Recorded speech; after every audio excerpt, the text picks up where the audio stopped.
as we have the collision specialist hotline. You're on the air. Go.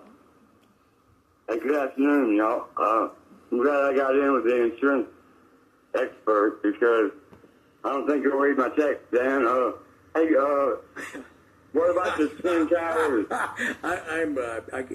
I'm at work. I can't do personal stuff. No, it's not personal, man. The insurance thing. That's the way I take it. Okay, I'm sorry. Go right ahead. I'm sorry, bro. I'm kidding you, Joe. Go right ahead for Caleb. Okay, yeah. So, is there any way that, like, I could get insurance on the U.S. dollar? That's actually a good one for him. That's probably one of the best he's come up with so far. Yeah, it's going to cost you too. That's it. Because once we start issuing these complementary currencies, then the U.S. dollar will just we'll stop using that because it's fiction.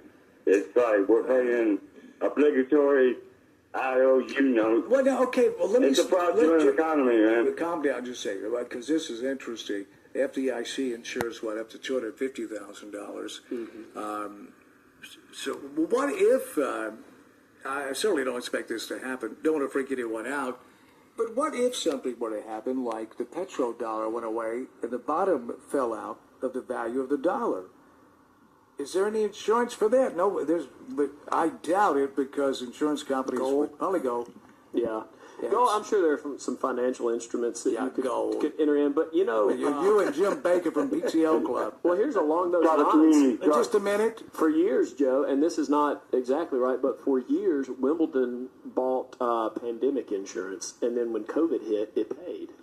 Wow. And was a massive payout. I think they were paying, I can't remember what it was. It was somewhere around $2 or $3 million a year for this coverage. And then when it hit, though, I think it paid like $150 million. I mean, it was a big windfall for them. But you can structure, and we actually work some with Lloyd's of London. You can structure some pretty interesting policies. I mean, if you've got a risk and you're willing to pay a premium, I'm sure we could find a way to insure it. I've had insurance, earthquake insurance in years past through Lloyd's of London. Sure, yeah. They come in and, they typically, the first thing we do is we go to what's called standard markets, and these are a lot of companies that everyone has heard of, some of them that you haven't heard of. But then we also write a lot in the E&S market, which are carriers that are a little bit more unique, a little bit more niche. A lot of times what they write is not necessarily regulated by the Department of Commerce and Insurance, so you do have to be a little bit careful when you play in that world. But they can come up with some unique packages. To answer your question, Joe? Yeah, I like his response, and it reminds me of like the September 10th, 2011. They cashed in big on that insurance for September 11th that they bought the day before, right? The terrorist insurance. Yeah, I don't know. Who did that? The owners of the World Trade Center. Yeah, there is. I'll look that up. I forgot. I did a story on that years ago. Yeah, there was a lot of things going on, kind of fishy. You shake your head. Yes, you. Yeah, I have heard about that. That they just right before the attack, they had a special policy. Do you have any? Do you use American dollars? Or Confederate? Or what do you trade in, Joe? You have Confederate money?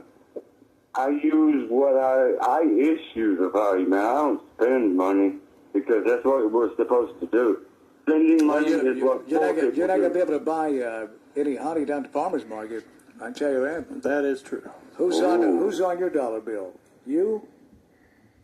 I've got Numset. Numeroset has changed their name. It's now numset.net. It's a free issuance.